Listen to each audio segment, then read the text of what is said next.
ॐ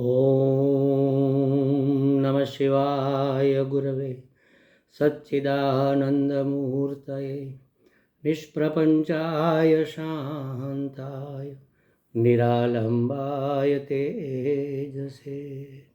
हरिओम प्रभु जी। आज के इस अध्यात्म परिषद में आप सबका स्वागत है।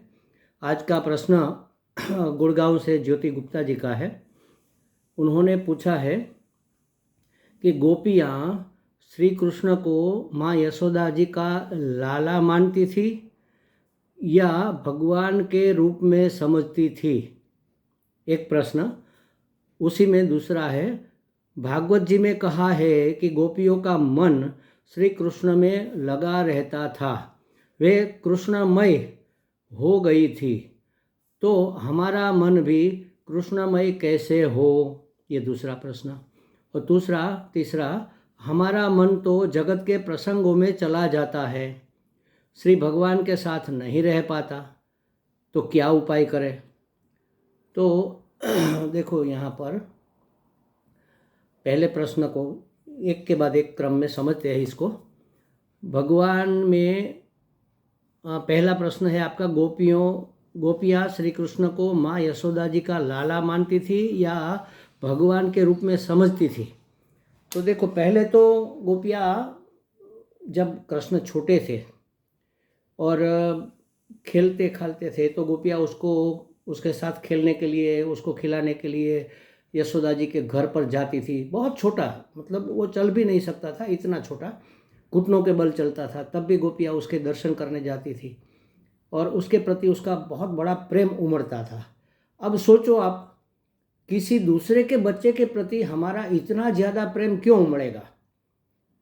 हमारा अपना बच्चा है, किसी माँ के लिए अब उसका अपना बच्चा है। जो कृष्ण के मित्र थे वो सब गोपियों के बेटे ही तो थे। दामा, सुदामा, ये जो सब थे, सॉरी सुदामा नहीं, दामा, श्री दामा इत्यादि, वो सब गोपियों के बेटे ही तो थे। तो अपने बेटे को तो वो प्रेम करती थी, लेकिन बहुत ज़्यादा प्रेम उसका उमड़ता था माँ यशोदा के लाला के प्रति। क्यों?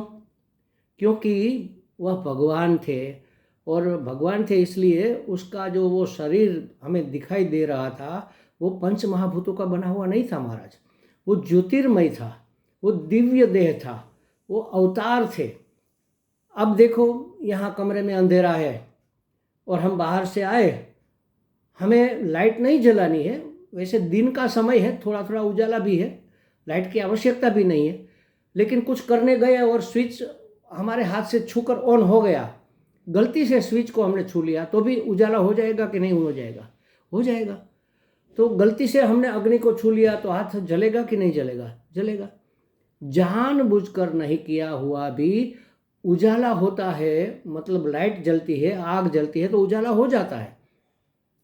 उसी तरह चाहे हम इसको यशोदा का लाला समझे, चाहे भगवान का अवतार समझे, वो हमें अभिभूत तो करेगा ही, प्रभावित तो करेगा ही, क्योंकि वह तो दिव्य है ना। तो इसलिए पहले तो वह यशोदा का लाला समझती थी।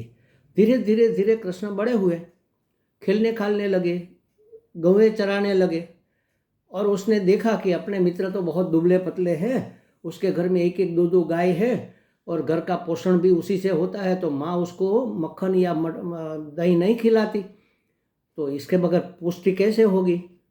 तो उसने एक टोली बनाई, एक संघ बनाया, चोर संघ, और उसका नेता वो स्वयं बन गए और घर घर पर जाकर मक्खन और मही की चोरी करके अपने मित्रों को खिलाने लगे। पहले खुद खाते, तभी तो वो मित्र भी खाएंगे। और कहाँ चोरी करते थे? जो समृद्ध घर है, जिसके घर में 8-10 गाय भैंस इत्यादि गाय है और बहुत सारे मटके भरे हैं, वहाँ से बच्चों को खिलाती थी। किसी एक गोपी जो बिल्कुल दुबली है, गरीब है, एक आध गऊ है उसके घर में, उसका माखन चुराया, ऐसा कोई किस्सा नहीं है। इसलिए तो एक गोपी ने कहा, और वो क्या करते थे, खेलने के लिए, मनोरंजन के लिए, गोपी के हृदय में अपने भाव को जगाए रखने के लिए, क्योंकि आगे उसको कुछ काम करना है, इसलिए जंगल में छिपकर, पेड़ के ऊपर चढ़कर गोपियाँ जब निकलती थी वहाँ कंस के गांव में, मथुरा में मक्खन या मही बेचने के लिए, तो वो कंकर मारकर उसका मटका फोड़ देते थे। क्यों फोड़ते थे? एक तो उस खेल का खेल, बच्चों को भी आनंद आएगा, गोपियों के साथ संपर्क भी बना रहेगा, चाहे खीज से हो, रीस से हो या प्रेम से हो, संबंध तो दृढ़ होता ही है। दूसरा मुख्य कारण था, वैज्ञानिक कारण समझो, व्यवहारिक कारण समझो, कि मही हमारे गांव से बाहर नहीं जाएगा, हमारे गांव में ही रहेगा, अपने बच्चों को ही खिलाएगा। और तीसरा कारण ये है कि वो कंस तो दुष्ट है, उसके देश को, उसके राज्य को क्यों पुष्ट करे, क्यों समृद्ध करे, इसलिए भी बहुत कारण थे इसके, ये तर्क की बातें हैं। तो गोपियों से ऐसा उन्होंने संबंध बनाया क्योंकि उसका उद्धार करना चाहते। अब तक गोपियाँ उसको जसोदा का लाला समझती है, उसके घर फरियाद लेकर जाती है कि माँ, आपके बेटे ने मेरा मटका फोड़ दिया, आपके बेटे ने मेरा मक्खन लूट लिया, आपके बेटे ने मेरी गाय का बछड़ा छोड़ दिया और गाय का दूध सब पूरा का पूरा बछड़ा पी गया, कुछ बचा ही नहीं। ये सब फरियाद लेकर जाती थी बार बार। और जब फरियाद करती थी और कृष्ण जब माँ के पीछे छुप जाते थे, उसका मुंह टेढ़ा, मतलब क्या कहते हैं वो, रुआसा, रोने जैसा हो जाता था, देखकर गोपियों को बड़ा मजा आता था। ये सब कारण, ये सब लीलाएं थी भगवान की। अब तक गोपियों को बड़ा प्रेम हो गया कृष्ण से, क्योंकि जो दिव्य चेतना होती है वो हमें आकर्षित करती है। देखो, किसी संत, किसी साधु, किसी महात्मा, जो सच्चे महात्मा है उसकी हम बात कर रहे हैं, कोई सज्जन भी हो तो उसके प्रति हमारा आकर्षण क्यों होता है? क्योंकि उसके अंदर जो गुण प्रकट हो रहे हैं वो दिव्य गुण है, वो ज्ञान है, गुण है, वो सत्व है, वो सत्व रजस तमस नहीं है, वो सत्व गुण है, तो वह हमें आकर्षित करता ही करता है। तो भगवान के प्रति सब इतनी आकर्षित हो गई। अब भगवान ने सोचा कि ये तो हमें देह रूप से प्रेम करती है, नंद यशोदा का लाला समझकर प्रेम करती है, बच्चा या बेटा या जवान समझकर प्रेम कर, अभी उसकी उम्र नहीं हुई है, 11 साल के आसपास कुछ है समझो, कहा जाता है 11 साल 52 महीने या कुछ 52 दिन ऐसा कुछ था। तो भगवान ने सोचा कि अब इसके बुद्धि पर जो आवरण पड़ा हुआ है ये गलत मान्यता का, उसको हटाना पड़ेगा। तो भगवान ने, वो गोपियाँ भी क्या करती थी देखो, जो शादीशुदा थी, जो कंवारी थी, सब तालाब में नहाती थी और व्रत करती थी, कामाक्षी देवी का व्रत करती थी, कात्यायनी देवी का व्रत करती थी और मांगती थी कि हमें कृष्ण ही वर के रूप में प्राप्त हो। अब जो कंवारी थी उसके लिए तो ठीक है कि कृष्ण वर के रूप में प्राप्त हो, ऐसा मांगा जाए, लेकिन जो शादीशुदा थी वो भी कहती थी कि अगले जन्म में हमें कृष्ण प्राप्त हो। इतना आकर्षण था। अब ये मोह के रूप में धीरे धीरे मोह का रूप ले रहा था। भगवान ने सोचा कि इसका मोह दूर करना चाहिए, इसकी बुद्धि के ऊपर पड़ा हुआ नासमझी का पर्दा हटा देना चाहिए। उस वस्त्र को हरण कर लिया, इसलिए वस्त्राहरण की लीला भगवान ने की। वो तो वार्ता हमें समझाने के लिए कही जाती है कि भगवान ने गोपियों के वस्त्र ले लिए और कहा कि ऐसी नंगी नहाती हो, शर्म नहीं आती क्या तुम्हें? ऐसा करके उसको परेशान किया, उसने माफ़ी मांगी, बाहर निकली, भगवान के सामने ओपन हो गई माने मेरा और मैं और मेरा कुछ न रहा, जो है भगवान को दिखा दिया। कब ये होता है? जब हम किसी का वरण करते हैं तब वह हमारे सामने पूरा का पूरा अपने आप को खोलता है। जैसे वर ने वरण किया कन्या का, तो वो कन्या अपने आप को पूरा उसके पति के सामने खोलती है। उसी तरह कठोपनिषद में भी कहा कि आत्मा उसी के सामने अपने आप को खोलता है, अपना रहस्य खोलता है जो उसका वरण करता है। वरण जैसे स्वयंवर होता है ना, एक को वर को निश्चित कर लिया, फिर दूसरी ओर दृष्टि जाती नहीं, ये है अनन्यता। तो अब गोपियों को अनन्य भक्ति हो गई भगवान के प्रति। अब वो भगवान समझने लगी, आवरण हट गया ना, मैं मेरा का आवरण हट गया, तो भगवान, उसका अंतःकरण शुद्ध हो गया। अब कोई द्वैत नहीं रहा, दूरी, मतलब द्वैत तो रहा लेकिन दूरी नहीं रही। अब वह भक्त हो गई, अब वह गोपियाँ भक्त हो गए। अभी भगवान की उम्र बाल्यावस्था ही है, उसके अंदर कोई विकार की दृष्टि नहीं हो सकती, गोपियों के मन में भी नहीं हो सकती। इतना छोटा सा बच्चा देखकर किसको विकार हो, किस स्त्री को विकार पैदा होगा? ये विकार वाली दृष्टि नहीं, ये परम प्रेम है, ये शुद्ध प्रेम है। अब तक गोपियाँ उसको लाला का बेटा मानती थी, चीरहरण के बाद गोपियों ने उसको भगवान मानना शुरू कर दिया। अब उसकी अनन्य भक्ता हो गई। अगर आपको इस तरह से गोपियों की तरह से, आपने कहा ना कि भागवत जी में कहा है कि गोपियों का मन कृष्ण में लगा रहता था, वो कृष्णमय हो गई, तो हमारा मन भी कृष्णमय कैसे हो, ये दूसरा प्रश्न। अब देखो, गोपियाँ अनन्य भक्त हो गई माने क्या? वो क्या करती थी? पूरे दिन कृष्ण की बातें सुनती थी, कृष्ण के दर्शन करती थी। कृष्ण जब जाते थे गौवा चराने के लिए तो वो दरवाजे पर आकर खड़ी हो जाती, देखने के लिए, उसका रूप देखने के लिए, उसके दर्शन करने के लिए, और पूरा दिन उसी के बारे में सोचती रहती थी। जब कोई दूसरी गोपी मिले तो उसी के बारे में बातें करती थी कि माई तूने देखा, आज तो लाला इतना सुंदर लग रहा था। तो वो दूसरी कहती, हाँ देखा तो सही, लेकिन तुमने देखा क्या कि उसने कान पर वो कर्णफूल लगा रखा था? हाँ देखा देखा देखा। अरे तुमने देखा क्या, उसने आज गुंजा की माला पहनी हुई थी। गुंजा माने वो जो लाल आती है, गुंजा की माला, हाँ कितनी सुंदर लग रही। उसके ये वो जो लटक रहे थे वो कितने दिव्य देदीप्यमान हो रहे थे। उसकी आंखें तो कैसी प्रेमपूर्ण थी महाराज। उसने मेरी ओर एक दृष्टि डाली, मैं तो निहाल हो गई। बस पूरा दिन, और शाम को जब कृष्ण वापस आते थे गौया चराकर, तो सभी अपने दरवाजे पर खड़ी हो जाती थी कृष्ण का दर्शन करने के लिए। धूल धूसरित उसका चेहरा, धूल धूसरित उसकी वो जो लटें निकलती है बाल की वो, और वो बंसी बजाते आते थे। दूर से बंसी का नाद सुनकर गोपियाँ लीन हो जाती थी। तो पूरा दिन क्या उसका हुआ? शास्त्र की भाषा में कहा, श्रवण किया, दूसरी गोपियों से कृष्ण के बारे में सुना, फिर मनन किया, माने अपनी बात कही भी, स्मरण कीर्तन किया, अपनी बात दूसरी गोपियों को कही। जब कोई गोपी नहीं रही तो पूरा दिन सोचती रही उसके बारे में, स्मरण किया, फिर चिंतन किया।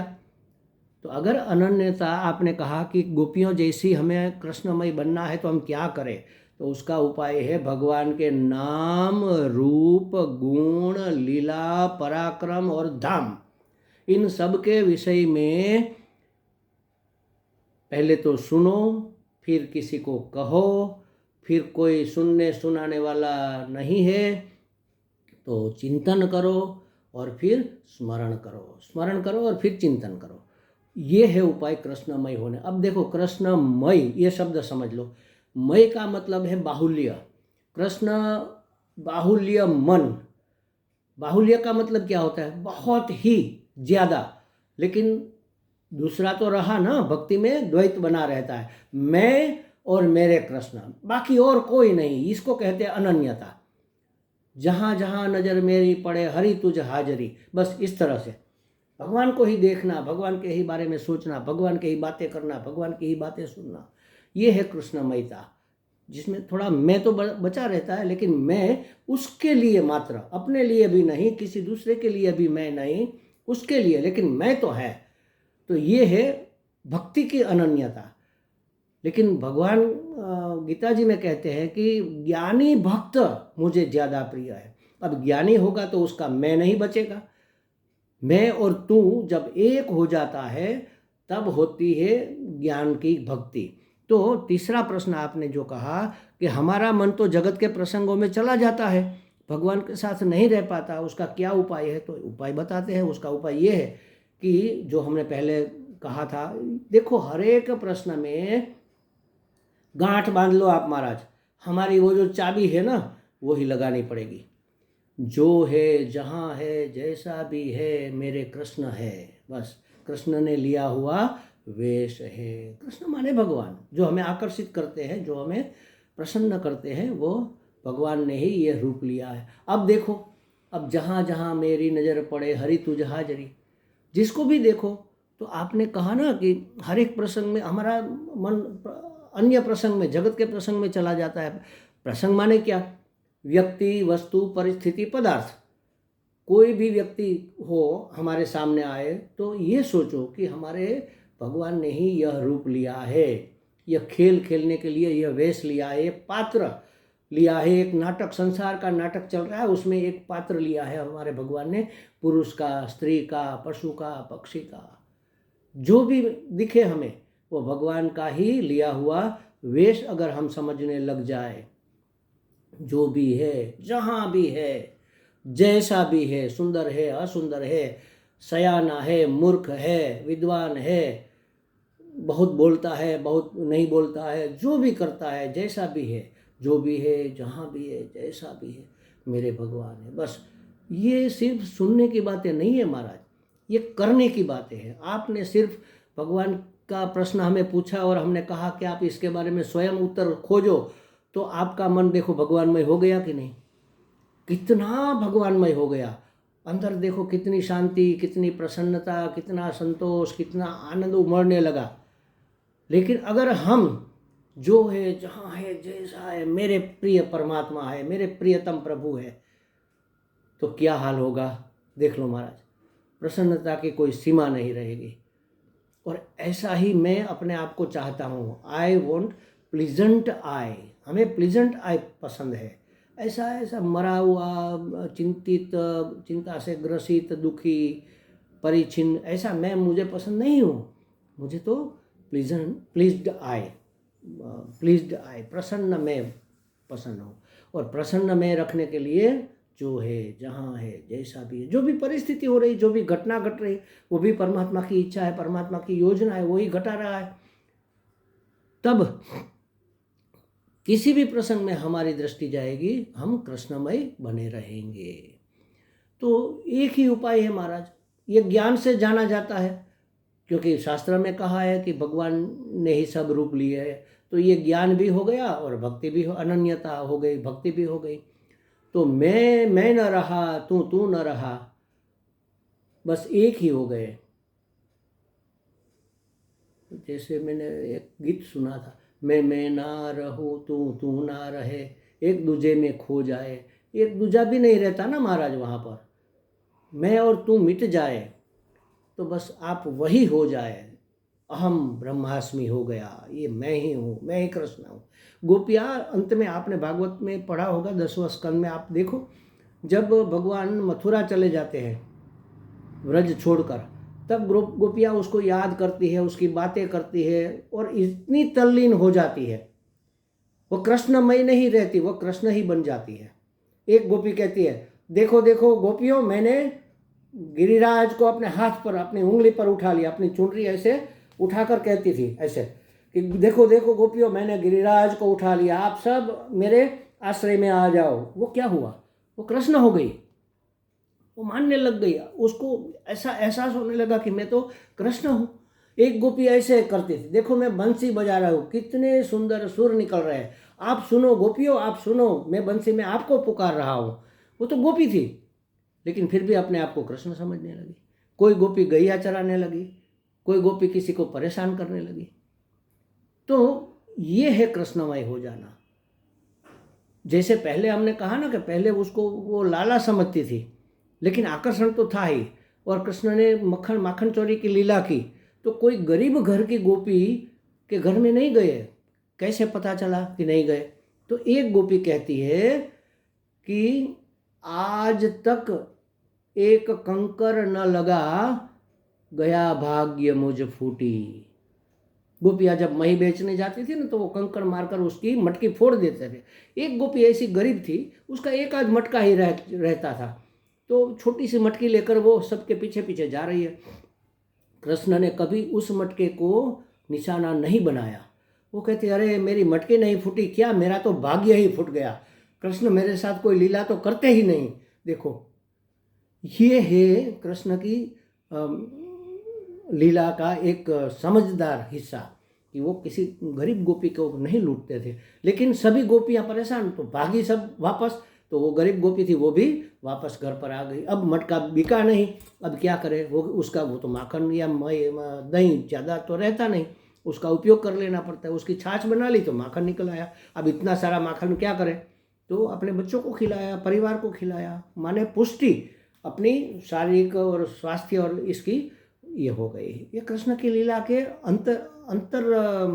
अंतर्गत जो भाव है ये है।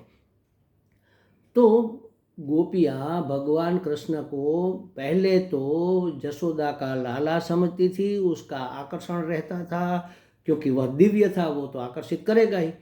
और वस्त्राहरण लीला के बाद गोपियाँ उसको निरावृत हो गई, फिर उसको भगवान समझने लगी थी। वो मानती थी। जब रास लीला हुई ना, भगवान ने कहा कि हम तुम्हें रास लीला में अपने अपने साथ खेलने का मौका देंगे, शरद पूर्णिमा के दिन आ जाना, मैं बंसी बजाऊंगा, सुनकर आ जाना। कृष्ण ने वृंदावन में बंसी बजाई और सब गोपियाँ दौड़ती हुई आ गई और लीला होने लगी। गोपियों को अभिमान हो गया, अरे देखो कृष्ण मेरे साथ, मुझे तो सबसे ज़्यादा महत्व देते हैं। गर्व अहम आ गया, मैं और तू ये विभाग हो गया। भगवान लीन हो गए, अदृश्य हो गए। तो रोती है, बिलखती है, अरे कहाँ चले गए। तो तब वो भगवान समझती है, अरे भगवान होकर तुम इतने निष्ठुर कैसे हो। स्पष्ट कहती है कि तुम तो भगवान हो, भगवान होकर तुम ऐसे निष्ठुर कैसे हो सकते हो, हमें क्यों तड़पाते हो। तो वो भगवान समझने लग गई थी। ये लीला जब रासलीला हुई तब भगवान 11 साल और समथिंग, थोड़े महीने थोड़े दिन ज़्यादा के थे। जब व्रज छोड़ा, इसके बाद वह किशोरावस्था में आए और किशोर अवस्था में उसने कंस का मर्दन किया, कंस का उद्धार किया था। तो इसमें कोई विकार वाली बात, सांसारिक बात तो है ही नहीं महाराज। जो ऐसा समझते वो मूर्ख है, वो बेवकूफ़ है। उसको क्या पता कि वास्तव में क्या हुआ है, वास्तव में क्या था, चीज़ क्या थी। उसके लिए तो शुद्ध हृदय चाहिए, भक्त हृदय चाहिए, मुमुक्षा चाहिए, जिज्ञासा चाहिए, शास्त्र का अभ्यास चाहिए, सद्गुरु का सानिध्य चाहिए। अपनी समझ में कितना आएगा, कोई गुरु समझाएगा, कोई महात्मा समझाएगा, तभी तो हम बातें समझ पाते हैं। तो हमें लगता है ज्योति जी को कुछ स्पष्टता हो गई है कि गोपियाँ पहले कृष्ण को क्या मानती थी, बाद में क्या मानती थी, फिर हमें कृष्णमय होने के लिए क्या करना चाहिए, और फिर हमारा मन अगर कृष्ण में नहीं टिकता है, संसारिक विषयों में चला जाता है, तो क्या किया जाए। ये तीनों बातों की हमने चर्चा की। आप इस रिकॉर्डिंग को बार बार सुनिएगा तो आपको पूरी बातें धीरे धीरे स्पष्ट होती जाएगी। आप भी कृष्णमय हो जाओ महाराज। इसके सिवा और कोई उद्धार भी नहीं है। इसी में आनंद है, इसी में सबका कल्याण है, आपका भी, आपके परिवार का भी, आपके सगे संबंधियों का, पूरे संसार का। भगवान ने स्वयं कहा है कि जो मेरा भक्त, ऐसा अनन्य भक्त हो जाता है ना, वो तीनों लोक को पवित्र कर देता है। सिर्फ पृथ्वी लोक को नहीं, ऊर्ध्वलोक और अधोलोक, तीनों लोक को वह पवित्र कर देता है। पृथ्वी, स्वर्ग और पाताल, तीनों लोक को उसकी जननी धन्य हो जाती है। वसुंधरा, पृथ्वी, उसको पाकर धन्य हो जाती है। तो ये स्वार्थ की बातें नहीं है महाराज। अपना कल्याण करने में, अपने आप को अनन्य भक्त बनाने में सबका कल्याण है। व्यवहार सत्ता में व्यवहार चलता रहेगा। आप माँ है तो माँ का रोल निभाते रहो, पत्नी है पत्नी का रोल निभाते रहो, पड़ोसी है पड़ोसी का रोल निभाते रहो, लेकिन मन में कृष्ण बसे रहे। बस मेरे प्रियतम, मेरे भगवान। प्रियतम का मतलब ये है, प्रिय में सबसे उत्तम, अंतिम, अल्टीमेट प्रिय तो वही है। द्वार चाहे कोई भी बने, पुत्र द्वार बने परमात्मा की प्राप्ति का, पति द्वार बने परमात्मा की प्राप्ति का, व्यक्ति, वस्तु, विषय, परिस्थिति, घटना, जो भी द्वार बने वहाँ तक पहुँचने का, लेकिन पहुँचना तो वहाँ पर है। हमें लगता है बहुत सारी बातें हो गई। हरि ओम।